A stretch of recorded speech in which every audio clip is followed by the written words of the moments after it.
Let's start our new chapter number 8, quadrilateral exercise 8.1. The angles of a quadrilaterals are in the ratio 3 ratio 5 ratio 9 ratio 13. Find all the angles of quadrilateral. ये सबसे पहले हमने इसका diagram बनाया. एक ABCD कोई भी एक क्वाड्रिलेटरल है जिसके एंगल्स के रेशियो दे रखे हैं. तो रेशियो दे रखे हैं तो हम लोग मान के चलते हैं कि एंगल का रेशियो A हो गया 3x, B 5x, C 9x, D 13x. ठीक है. Sum of all angles of a quadrilateral is 360. तो angle A plus B plus C plus D इन सब का सम 360. तो A की वैल्यू रखी 3x plus 5x plus 9x plus 13x is equal to 360. इन सब का सम हो गया 30x इज इक्वल टू 360. तो x की वैल्यू होगी 360 अपॉन 30 यानी कि 12. x की वैल्यू आ गई 12. अब यहाँ पर सब में रख के हम उसकी A B C D की वैल्यू बता देंगे. 3x 3 into 12 36, B 5x 5 into 12 60, C 9x 9 into 12 108, 13x 9 into 13 117. ठीक है. तो ये था हमारा क्वेश्चन नंबर फर्स्ट, सिंपल था. Next question number second. If the diagonals of a parallelograms are equal then show that it is a rectangle. ये हमारे पास कोई भी एक पैरेललोग्राम है. इसको अब हमें क्या दिखाना है, एक रेक्टेंगल दिखाना है. और क्या चीज गिवन है कि इसके जो डायगोनल्स हैं यानी कि AC और BD ये दोनों क्या दे रखे हैं, इक्वल दे रखे हैं. तो यानी अगर कोई भी एक पैरेललोग्राम के डायगोनल्स इक्वल होते हैं तो वो रेक्टेंगल है, उसको हमें क्या करना है, प्रूफ करना है. तो to prove ABCD is a rectangle. ठीक है, ये हमें प्रूव करना है. गिवन है ABCD is a parallelogram and diagonals are equal. ये दो चीज गिवन है. प्रूफ करते हैं. इन ट्राइंगल ABC, इस वाले ट्राइंगल की बात कर रहा है, ABC और BAD को, इन दोनों ट्राइंगल्स को कॉन्ग्रुएंट करवाते हैं. AB इक्वल टू AB दोनों में कॉमन है. BC is equal to AD. Opposite sides of parallelograms are equal and AC is equal to BD. Diagonals are given. यहां से ये दोनों ट्रायंगल क्या बन गए, कॉन्ग्रुएंट बन गए. ठीक है. तो यहां से ये हमारा क्या बन गया, ट्रायंगल कॉन्ग्रुएंट बन गया. ठीक है. तो किससे बन गया, S से. तो एंगल DAB, एंगल DAB ये वाला एंगल DAB किसके इक्वल हो जाएगा, ABC के. किससे, बाय सिपिसिटी. ठीक है. तो ABCD इज ए पैरेललोग्राम. ये पैरेललोग्राम है. हमने इन दोनों ट्रायंगल्स एंगल्स को इक्वल कर दिया. अब ये पैरेललोग्राम है तो इन दोनों का सम कितना होना चाहिए, 180. तो angle DAB plus CBA is equal to 180 यानी DAB प्लस CBA इन दोनों का सम कितना हो गया, 180. किससे, conjugative interior angles of a parallelograms are 180. तो angle DAB plus DAB is equal to 180. तो DAB की वैल्यू कितनी आ गई, 90. ठीक है. अब हमने यहाँ से क्या दिखाया, angle DAB is equal to ABC is equal to 90. यदि किसी भी एक पैरेललोग्राम में एंगल कितना हो जाए, एक 90, तो वो क्या हो जाता है, एक रेक्टेंगल. हो गया proof. Next question number third. Show that the diagonals of a quadrilateral bisect each other at right angle then it is a rhombus. अब कहता है कि एक हमारे पास क्वाड्रिलेटरल है और इसके जो डायगोनल्स हैं बाइसेक्ट ईच अदर करते हैं किसके ऊपर, 90 डिग्री पर. उसको क्या प्रूफ करना है, एक रोम्बस प्रूफ करना है. ठीक है. तो ये हमने डायग्राम बना लिया. तो ABCD एक हमारा रोम्बस है. गिवन क्या है, diagonal bisect each other at right angle. तो OD is equal to OB, OA is equal to OC और ये 90 डिग्री. करें अब प्रूफ. तो अगर कोई भी डायगोनल बाइसेक्ट ईच अदर है तो वो क्या बन जाता है, क्वाड्रिलेटरल एक पैरेललोग्राम बन जाता है. तो इसी का यूज करते हुए हमने दिखा दिया कि ABCD क्या बन गया, हमारा पैरेललोग्राम बन गया. तो पैरेललोग्राम बन गया तो अपोजिट साइड्स क्या हो जाती हैं, इक्वल. AB किसके इक्वल, DC के. AD is equal to BC. ठीक है भाई. AD is equal to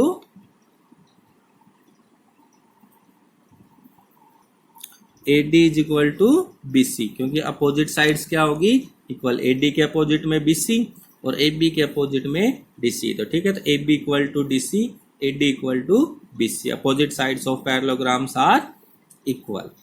now in triangle AD, in triangle AOD and A O B. तो ए ओ देखो इस वाले ट्राइंगल में ए ओ डी और ए ओ बी में, तो ए ओ दोनों में कॉमन है, तो ए ओ दोनों में कॉमन। ए ओ डी और ए ओ बी 90 डिग्री और O D is equal to O B given. तो यहाँ से ये दोनों ट्राइंगल क्या हो गए हमारे पास, कॉन्ग्रेंट होंगे। तो triangle A O D congruent to A O B किससे, बाई एस ए एस से। तो यहाँ से हमें क्या मिल गया, A D is equal to A B by C P C T, यानी हमने इन दोनों ट्राइंगल्स को कॉन्ग्रेंट कर दिया। तो ये वाली साइड इसके इक्वल आ गई किससे, by C P C T के। तो अब हमें यहाँ से क्या मिला, इस ऊपर वाली इक्वेशन फर्स्ट और सेकंड से A B equal to B C equal to C D is equal to A D, यानी सभी साइडें क्या हो गई, आपस में इक्वल हो गई होगी। तो all sides of a quadrilaterals are equal, यदि किसी क्वाड्रिलेटरल की सभी साइडें क्या हो जाएं, इक्वल, और diagonals bisect each other at right angle, ये तो गिवन था, then it is a rhombus. So A B C D is a rhombus. हो गया proof.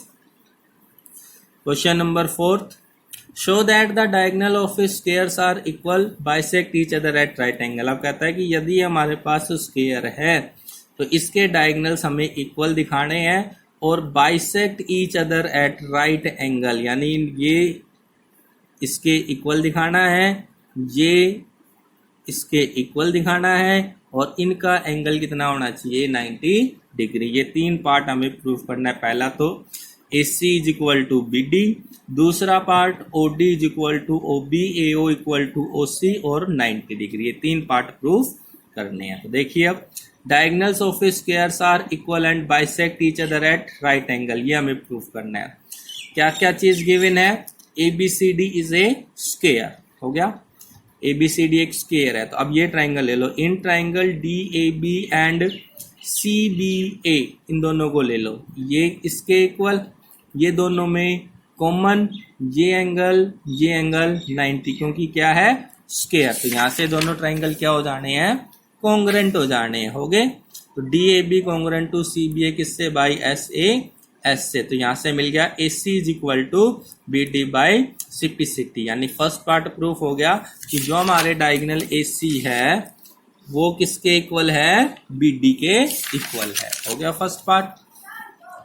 Second part, in triangle A O B and C O D, A O B ये वाला triangle, A O B और सी O D, इन दोनों triangles को अब हम कॉन्ग्रेंट कर देंगे। कैसे, ये वाली साइड इसके equal, opposite sides of squares are equal, ये वाला एंगल इसके अल्टरनेट एंगल्स, ये वाला एंगल इसके इक्वल अल्टरनेट। तो ये दोनों ट्राइंगल कॉन्ग्रेंट हो गए, वही यूज किया हमने। Angle O A B is equal to O C D, A B equal to C D, O B equal to O D C alternate angle. तो दोनों ट्राइंगल क्या हो गए, ए एस ए से कॉन्ग्रेंट हो गए, यानी कि ए ओ किसके इक्वल, ओ सी के, O B is equal to O D किससे, by C P C T से। जब हमने इन दोनों ट्राइंगल्स को कॉन्ग्रेंट कर दिया तो ये जितना पार्ट ओ डी है उतना ही ओ बी होगा, जितना ओ ए है उतना ही ओ सी होगा, किससे, by C P C T से। तो बाइसेक्ट भी हो गए। अब चलते हैं 90 डिग्री प्रूफ करने के लिए। In triangle A O B and A O D, अब इन दोनों ट्राइंगल्स की बात करेंगे, इसकी और इसकी।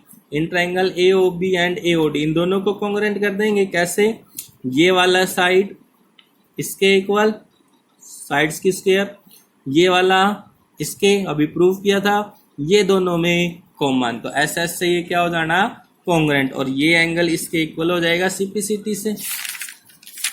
वही लिखा हमने, A O is equal to A O common, O B equal to O D by C P C T, A B is equal to A D. तो triangle A O B congruent to A O D by S S. तो angle A O B is equal to A O D क्या बन गया, C P C T से। और angle of A O B plus A O D किसके equal, 180 linear pair से। क्यों, क्योंकि ये दोनों का सम 180 है, एक लाइन बन रही है, तो उनका सम हमेशा कितना होता है, 180। तो angle A O B plus A O D is equal to 180 किससे, लीनियर पेयर। तो ए ओ डी किसके इक्वल निकला, ए ओ बी के। तो ये हो गया हमारे पास twice of A O B is equal to 180, A O B हो गया 90 अपॉन 180 अपॉन 2 यानी कि 90। तो ए ओ डी और ए ओ बी दोनों एंगल 90 हो गए। तो diagonals of squares are equal भी दिखा दिया। बाइसेक्ट ईच अदर होगी किस एंगल पर? राइट एंगल पर। तो ये हमारा था क्वेश्चन नंबर 4।